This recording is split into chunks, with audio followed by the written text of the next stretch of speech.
far can they control my mind?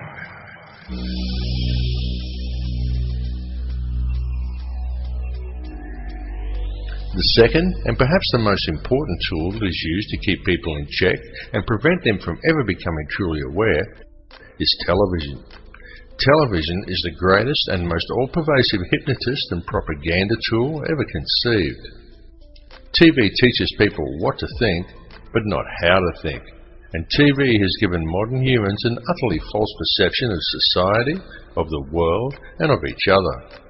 Through TV, the power elite have succeeded in creating a distracted, misinformed, divided and class-driven society suffering historical amnesia and completely oblivious to the true realities of their surroundings.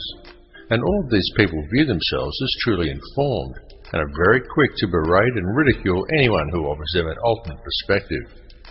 Subsequently, through the ideas put into their heads by TV and through a TV-driven obsession with the collecting of meaningless trinkets, fashions and possessions that the TV tells them defines who they are as people, the power elite have also managed to rob most of the common man of their wealth, their lands, their skills, their education and their history.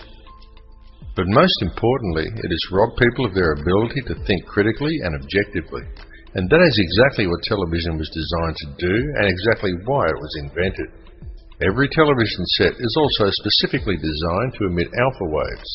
These can be clearly seen as a series of horizontal lines that run across the screen from top to bottom at regular intervals when using a camera to film an operating TV set, but they cannot be detected by the naked eye.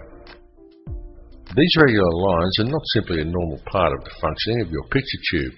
They are there for a particular reason, and they travel across the screen at a predetermined and very specific pace. How often have you seen someone sit at a TV and say, "I don't like this program," and yet they sit there and watch it anyway? How often have you done it yourself? It is because these horizontal lines are there to generate these hypnotic alpha waves. Alpha waves place you into a trance-like state as you are told what to think by scripted newsreaders, and told what to buy, what to wear, where to go, and always kept otherwise distracted by sport, meaningless celebrity gossip, and a barrage of sex and entertainment, nowadays ever more frequently punctuated by messages of fear and warnings of imminent terror. These alpha waves produced by your TV set affect your electrical field even if you are not watching it. The TV merely has to be on.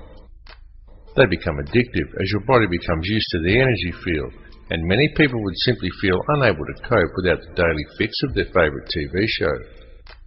Then this hypnotic state carries on throughout the day as people work robot-like at their given tasks, usually discussing whatever the television taught them with their co-workers.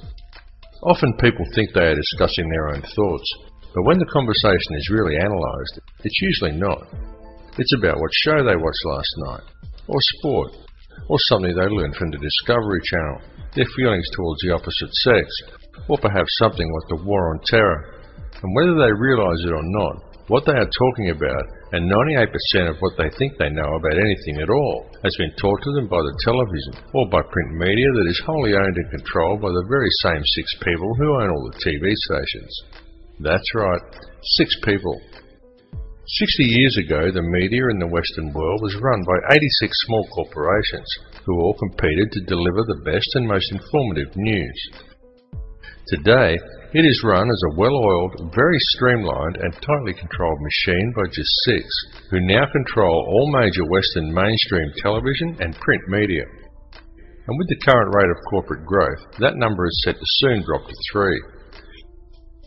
This has set an extremely dangerous precedent, as it means that all televised and mainstream print media is now controlled by very, very few people. For a better and more informed perspective, obtain your news online from one of the many emerging independent websites, and go to many sites from different countries and sources to compare the same story from a variety of perspectives. You have been told that the internet is an unreliable source of information, and it is true that there are many bogus websites. But there is also a lot of very reliable information from very reliable sources, if you look in the right places. And remember, the ones who are telling you the thousands of independent websites who have opposing views to the mainstream shouldn't be trusted, number only 6, It is just that it is those 6 who control all major media. So those 6 are able to control most of what information gets to the general public and how such information is presented. It must also be duly considered that all of these 6 media corporations have extremely close ties to major financial institutions and arms manufacturers. Such a conflict of interest immediately poses huge questions regarding the objectivity and reliability of any information presented by these organizations. And if that were not bad enough, each one of these 6 corporations gets their news from only one of 2 sources: Reuters or the Associated Press. These 2 organizations serve as an international news pool and channel all information down to the networks. Only Reuters actually owns the Associated Press, and Reuters itself is wholly owned by the Rothschilds. This is why there is never any negative press about the World Bank or the international banking cartels reported to the people by the mainstream media. It is why the majority of people have no idea about Codex Alimentarius or the real effects of fluoride, and simply do not know how the world and its corrupt money system is really run. There's a method to their madness. There's really not much method to yours, because you're operating from a place of ignorance. You don't even recognize half the weapons that they use against you. And some of them seem so insignificant that you don't even try.